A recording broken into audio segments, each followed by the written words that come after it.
Ito ang Biyahe by DJ Lala Banderas. DJ Lala Banderas.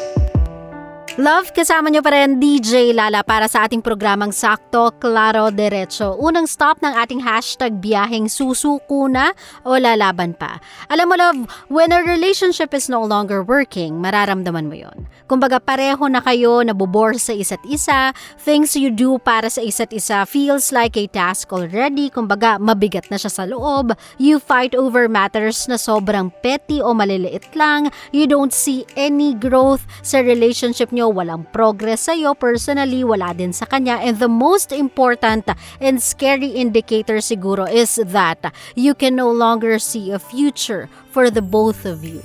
Yan yung isa sa mga sitwasyon na masasabi kong it's better if you give up the fight. Why? Kasi there's no longer a reason to do so eh. Sinasayang nyo na lang yung oras nyo pareho at sinasaktan nyo lang lalo ang isa't isa. Keep it in mind that it's more painful to be with each other when you can no longer love one another the same way than letting the relationship go. So stop holding on sa isang dead log. Patay na kahoy kumbaga, palayain nyo yung isa't isa. Or take a pause sa relationship and give each other time to recalibrate and breathe. Sometimes it does happen eh. Kumbaga nangyayari yan. So kapag dumating ka sa puntong to ng relasyon nyo, isipin mo na lang. Mas masasaktan nyo lang ang isa't isa kung itutuloy nyo pa ang relasyon na wala na talagang ibubuga. Okay? Just let go. It's okay. Next stop ng ating hashtag biyaheng susuko na o lalaban pa. Love, we can't expect everyone to believe in us, to have faith in what we can do or what we can achieve, but that shouldn't discourage you from believing in yourself too. Kunyari may gusto kang gawin sa buhay mo, you wanna be a vlogger, you wanna open your own business, you want to change career and concentrate sa gusto mong linya, hindi porket hindi sila naniniwala sa'yo, titigil ka na. Love, ito yung pagkakataong mas dapat kang lumaban.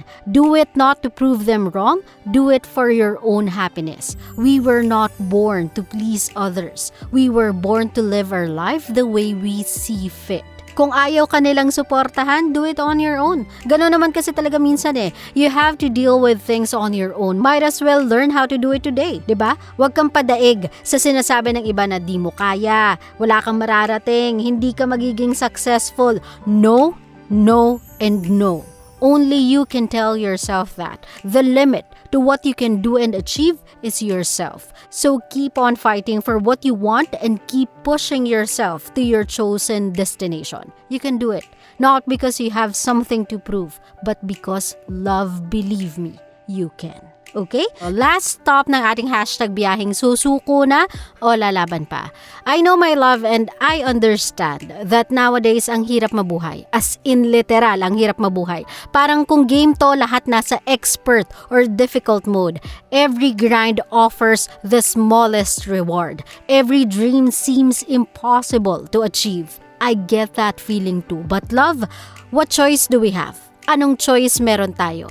Ito yung mga moments sa buhay natin where giving up is not an option. Staying defeated is something that you cannot afford. So stop procrastinating and feeling down. Get up and keep moving. Walang bibigay.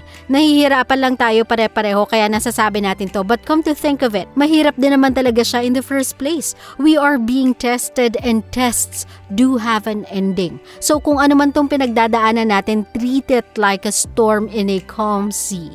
This too shall pass. Just keep sailing, get a grip of that wheel and hang on to it habang humahampas ang big waves ng buhay. Matatapos din to love. Babalik din tayo sa dati, babalik din tayo sa pagkakalmado ng mundo. But for now, hang in there. Let's get through the storm together, okay? Sa mga kabisyo natin, kung kailangan nyo ng kausap, you can always find me sa aking Facebook fan page, DJ Lala Banderas. Kasama nyo pa rin po, DJ Lala, and you are still tuned in sa aking programang biyahe, ang programang Sakto, Klaro, Diretso. Hatid sa inyo ng 90.7 Love Radio, GV lang, walang hate, puro love lang. Always your number one SM radio station. Love Radio. Love, kung natuwa ka sa aming video, i-click mo na yung subscribe button at yung notification bell para naman notified ka sa mga bago naming videos.